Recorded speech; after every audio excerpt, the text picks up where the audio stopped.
Answer me this question. Why are you watching this video now, and why are you using all the media like all the time? Let's find out with People Also Ask.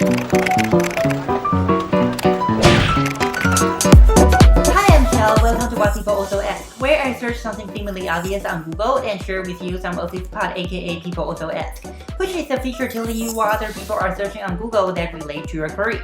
Today's keyword is Use and Gratification Theory. We will talk about what is Use and Gratification Theory, when did it started, and some example of UGT in PR and social media. So the first part is what is Use and Gratification Theory?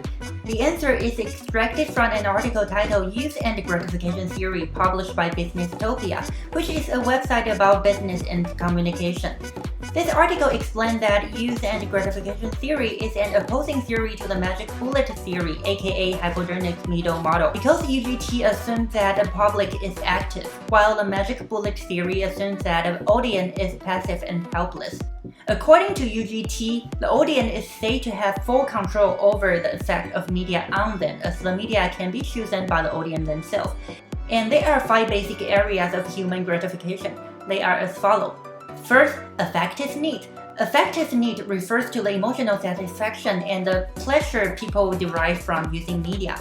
People identify with the character in the media and emphasize with the emotion they display. 2. Cognitive need. People use media to get information and fulfill mental and intellectual needs. Like people utilize both analog and digital media to learn about news and help keep up with the current event. They also use the media like online courses to learn a variety of subjects. 3. Social integrative need. Social integrative need is a person's need to interact with others, such as friends and family. People utilize social networking sites like Facebook, MySpace, and Twitter to mingle and interact with others.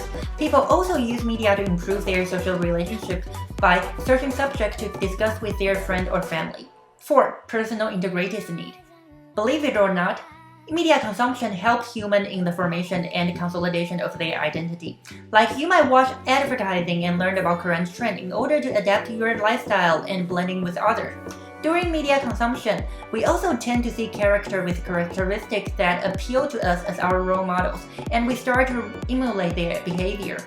5. Tension-free need. People may have tensions in their life they do not want to face, so they turn to media for relief.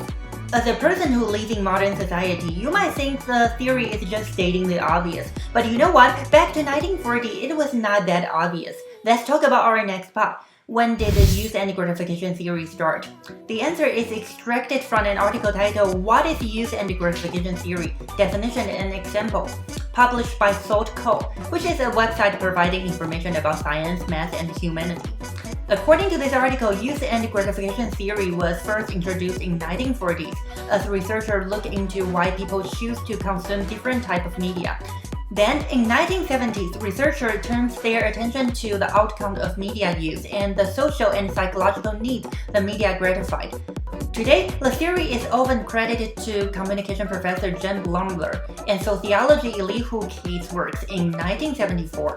Another interesting thing this article mentioned is a 2004 study published in the journal Cyber Psychology and Behavior on Use and Gratification Theory of the Internet. This research found 7 gratifications for media use, which was different from the traditional 5 basic areas of media gratification defined by previous researchers. These 7 areas are 1. Information seeking, 2. Aesthetic experience, 3. Monetary compensation, 4. Diversion, 5. Personal status, 6. Relationship management, and 7. Virtual community. The virtual community needs is especially interesting because it could be considered a new gratification as it can only be done using relatively new technology and media.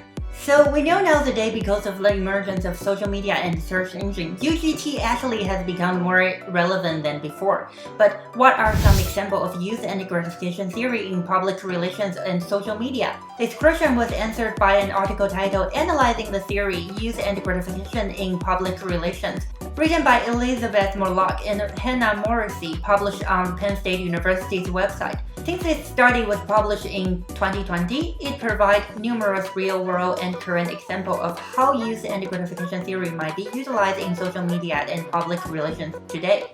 One example is GoPro's social media campaign on Instagram. GoPro is a camera firm selling cameras specializing in capturing moments in sport and adventurous situations. GoPro's Instagram featured daily photo of the day and video of the day.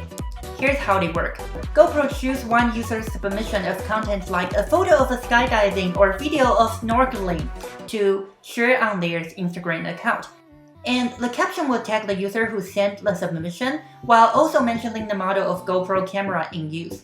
By republishing the user's photo and tagging them in the post, GoPro is able to satisfy users' personal integrity needs, at the same time satisfy audience tension-free need by providing exciting content. Everyone wins.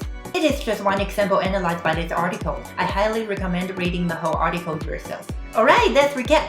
Today we learned the concept of Use and Gratification Theory, 5 basic areas of human gratifications, a little history about UGT, and 7 gratifications for media use defined by 2004 research. And we also learned how UGT might be useful in today's world of social media and public relations. If you made it to the end of the video, chances are that you enjoy learning what people also ask on Google. But let's face it, reading PAA yourself will be a pain.